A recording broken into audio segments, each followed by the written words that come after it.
Forest and Honourable is First Nations. Now I'm going to introduce our first speaker for the luncheon, and I'd like to welcome the Honourable John Rustad, Minister of Aboriginal Relations and Reconciliation.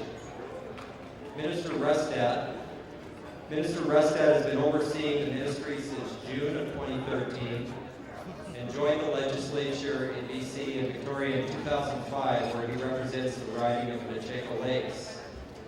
Previously, he has served as Parliamentary Secretary for Forestry to the Minister of Forest Lands and Natural Resource Operations, as well as a member of the Environment and Land Use Committee.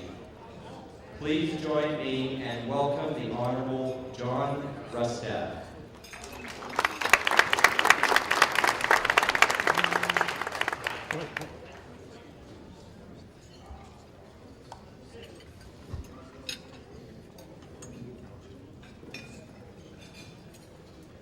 Thanks very much, and thank you for those opening comments.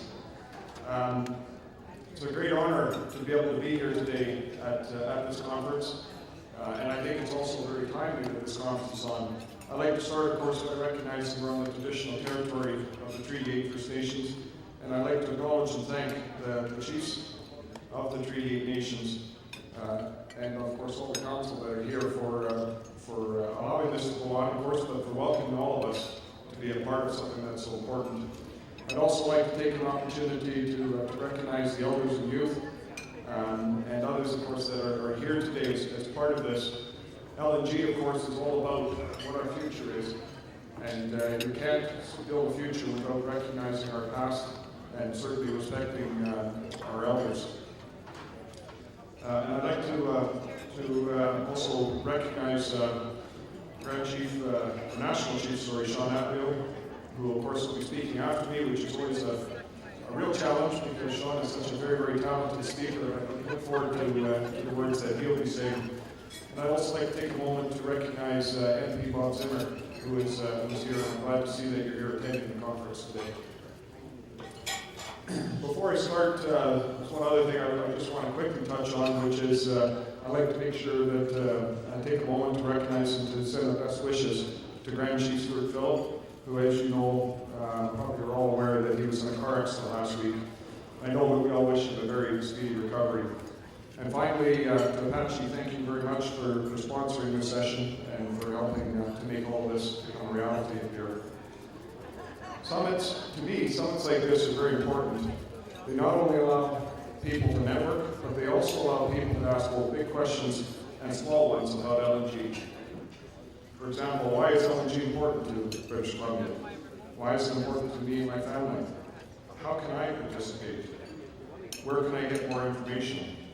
And what is the BC government doing to help Aboriginal communities access these opportunities? I think these are important questions because LNG is a subject that will shape the economic development of the North and, for that matter, all of BC for many years to come. And so today I'd like to take a few moments to talk about those questions, including the kind of tools available to create First Nation participation in economic development. As the Minister for Aboriginal Relations and Reconciliation, it's my job to help build relations with First Nations, to help find ways to reach reconciliation, and through that, to find ways to work in partnership to provide a meaningful role in land and resource management for First Nations, and provide tools to First Nations that allow them to participate and benefit from those economic opportunities. And I can tell you that I grew up in Prince George, and as somebody who comes from the North, we've been waiting a long time for significant economic opportunities, such as this one that LNG presents. And I can tell you that I'm very, very excited about what this opportunity can mean for all of us. The development of the LNG industry provides a once-in-a-lifetime opportunity. So it's my role to ensure that First Nation communities can participate and benefit from its success. You know that there is a lot of work to do, which is why it's great to see a summit like this taking place and building on the good work done on the summits last year in Prince Rupert as well as Prince George. And I'm very pleased that our government has been able to put some resources toward this to help foster the kind of discussions that we have here. My ministry staff has been out engaging with First Nations at regional workshops, geared specifically to providing opportunities to obtain information and address questions about how the proposed LNG industry will be subject to provincial regulatory review and jurisdiction. And for those that want to find more information on it, we've got a very good website called www.lnginbc.ca. My ministry staff has also been meeting with dozens of First Nations whose traditional territories may be impacted by LNG-related infrastructure to discuss benefits and concerns. And we've established a negotiation team that has met with First Nations to begin engagement and discussions on proposed pipelines within their territories. And I think we can all agree that this is positive and important work. In the last few months of my mandate, I've had an opportunity to tour the Northwest and meet with many First Nations communities to discuss government priorities and also to listen to their priorities. I came away with a firm conviction that we need to help communities secure benefits from resource development. Benefits that will bring economic development and community economic security to everyone. I also realize that individual communities, along with proposed pipeline routes, have their own interests and concerns about LNG. For example, the needs of communities here in the north may be very different from the needs of communities out on the coast. But the one thing that all communities that I visit with and I've had a chance to talk to people from, the one thing they all have in common is the desire to create jobs that will underpin economic security. And the BC Jobs Plan has a goal to see at least 3 LNG plants in northern BC by 2020. And this means jobs for us here in the north. It means training opportunities. In fact, our jobs plan had a goal of creating 3 LNG facilities and see them up and running by 2020. And recent indications are that we have an opportunity to look at 5 or perhaps more. And according to a recent report produced by Grant Thornton, if we were to achieve 5 facilities in BC, it would mean 75,000 direct and indirect jobs, permanent jobs, created from the industry. It would also mean up to about 39,000 annual jobs over a 9-year construction period. Those are jobs that would also significantly change and help all of us throughout the north. But let's also be clear about this. These are jobs that do not exist today. We also know that between now and 2020, more than 1 million jobs will be available in BC.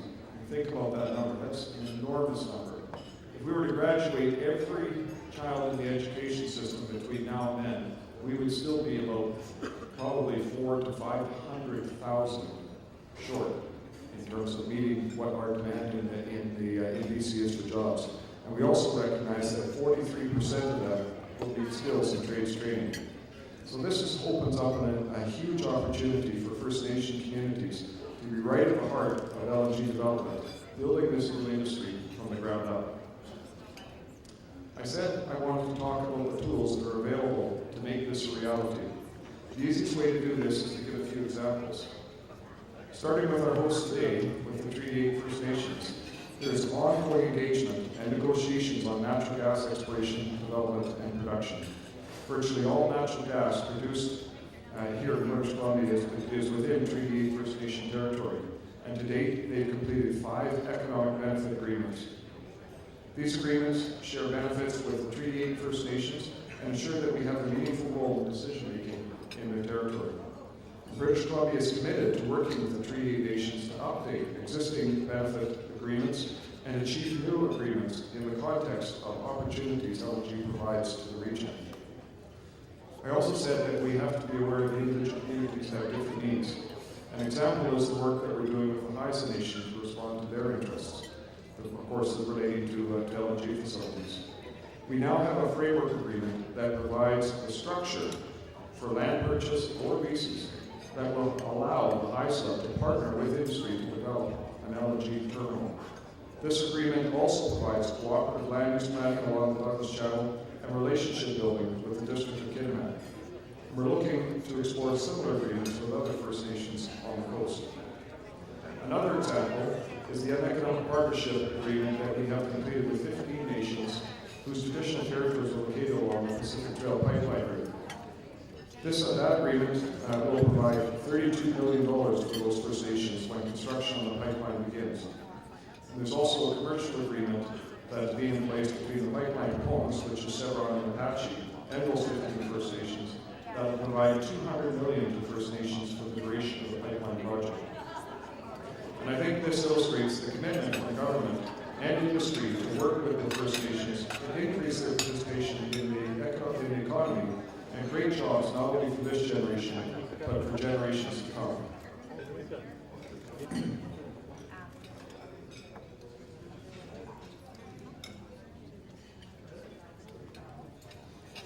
Didn't realize I just needed to quiet down a little bit to get the tables to quiet down a little. I'll have to try that trick in the future. When I talk to First Nation leaders, they tell me that they want the types of economic development within their territories that engage them as full and active partners. And let me say clearly, our government is committed to continuing working in partnership with First Nations in the north and right across BC to stimulate investment, to create jobs, and to provide economic benefits.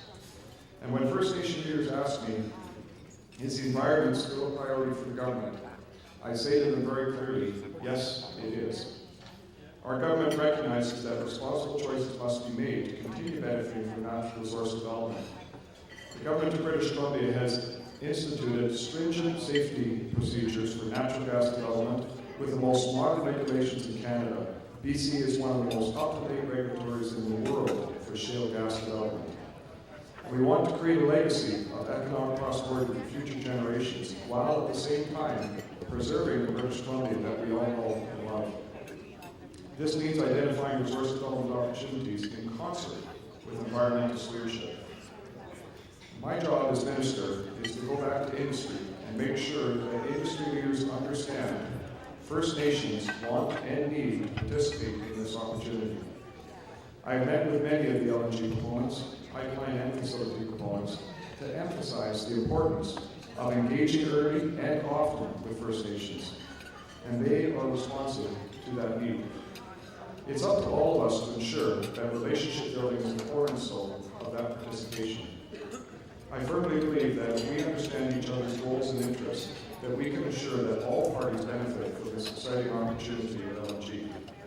We understand that it's very important for the business community to work with First Nations and build strong and respectful relationships at every stage in the project life cycle, not just at the beginning, but as the project goes right through and through all stages.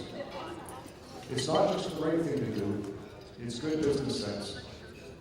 And I say also that it's good business sense not only for industry, but also for First Nations, who are looking for projects to provide jobs, skills training, new infrastructure, increased capacity, and economic security for their members.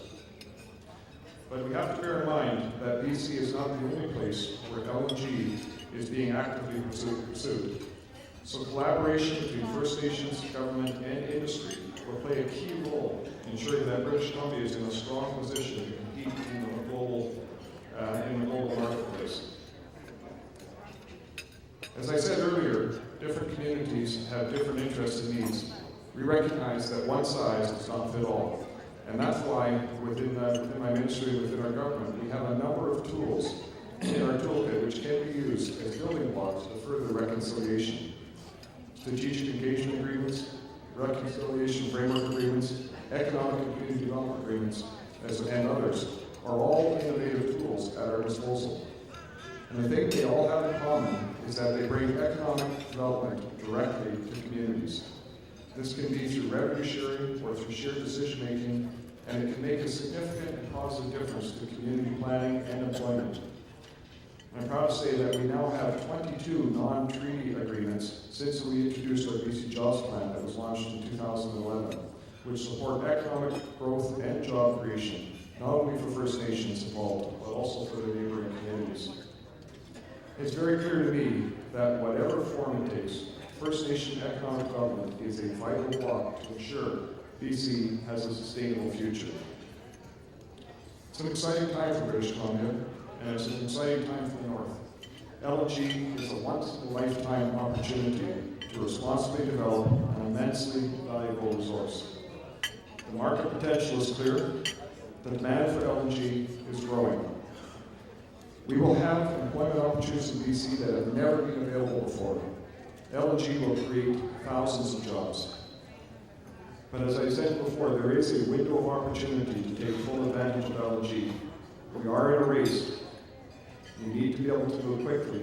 And if we miss that window, this opportunity will be lost for generations to come. And it's up to us to sit down and find ways to work together to bring this to its full potential. And I firmly believe that the advantages to First Nations are very clear. First Nation communities on the coast, along the proposed pipeline routes, and in the northeast can reap substantial economic and social benefits from the huge opportunities that LNG development will bring. And I believe that by working together and by building, nurturing, and strengthening respectful, cooperative relationships with First Nations, we will create benefits for all British Columbians for generations to come. Merci, Joe.